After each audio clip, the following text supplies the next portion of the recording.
I think that from work I've been doing, I'm finishing my 7th book on Ghana elections, and I did some work before the election of new delegates. And I think that in the it will be Bawumia, Kennedy, and then Allan in that order. This will be the top 3. Bawumia, Kennedy, and Allan in that order. Yes. Kennedy Agyapong will beat Allan Kyerematen. Is that what you're saying? Yes. Allan Kyerematen is suffering from not going to Parliament. 15 years ago, he peaked and cash. Delegates in the early 20s and early 30s were 15 years at that time. And Kennedy has been an MP for 23 years. He's been moving around, talking about the party, go to various conferences. And I think that if Allan beats Kennedy to second place, I'll be very surprised. Actually, the number who have filed now is supposed to be 8, not only 7, because we have Ay3hu also has filed, as we understand.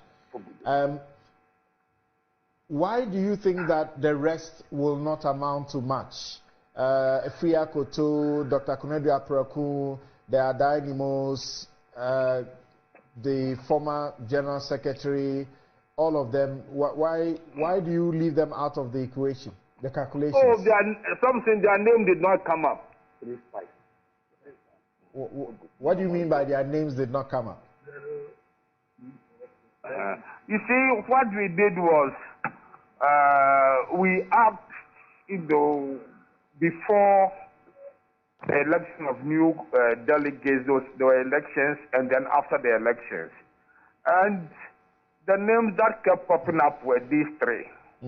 Then we narrow it down to the 3, just to get in terms of who will be first and the likely percentages. Yes, I'm sure these 3, the 2 of them cumulatively would get about maybe 80%, 85% of the total leads. The rest will be shared among the others. Interesting. So are you suggesting that those who have gone ahead to pay this hefty filing fees to file, they are wasting their time and they don't know about that? No, Samson.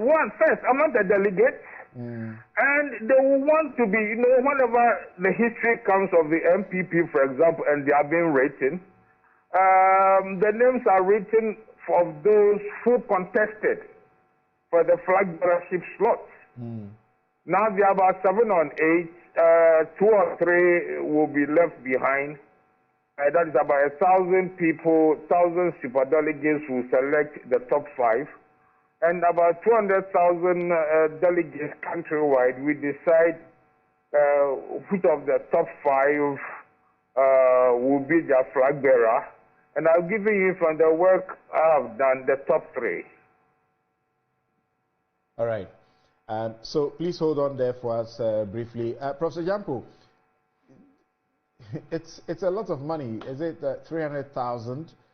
Well, paying 50,000 to pick the nomination form was not seen as much. But do you expect that some other, aspirants will file?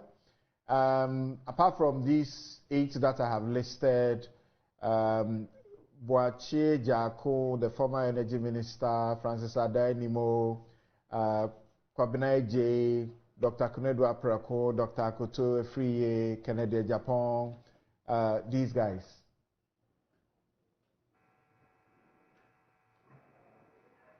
Hello, Dr. Agyapong. Professor Agyapong. Yes, please. Yes, please. Yes.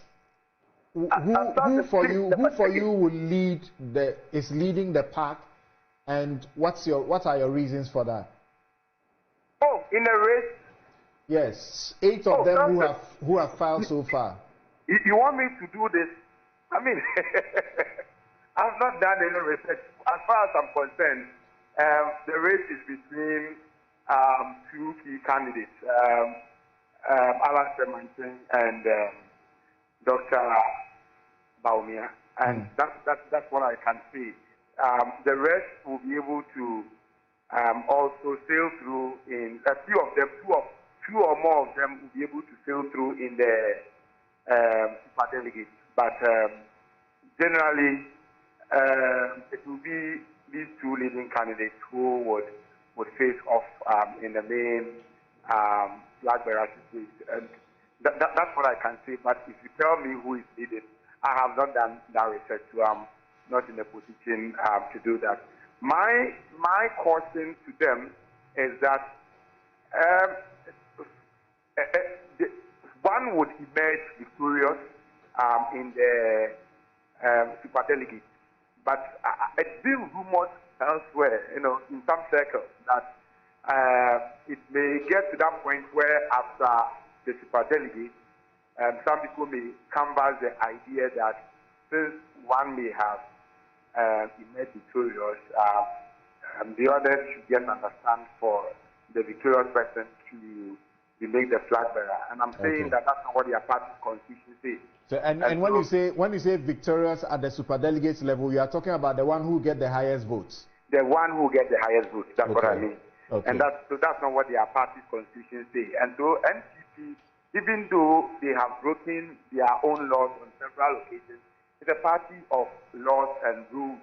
And so I would urge them that they should manage this particular process very well, because political parties that have been intact have not even been able to break the eight. And so if you are seeking to break the eight, then you cannot afford schisms and disintegrations. What I foresee is that if the processes leading to the selection of the flag bearer for their party is not fair, if it's not level, I foresee a breakaway from the party, and that would make the party bleed till it dies.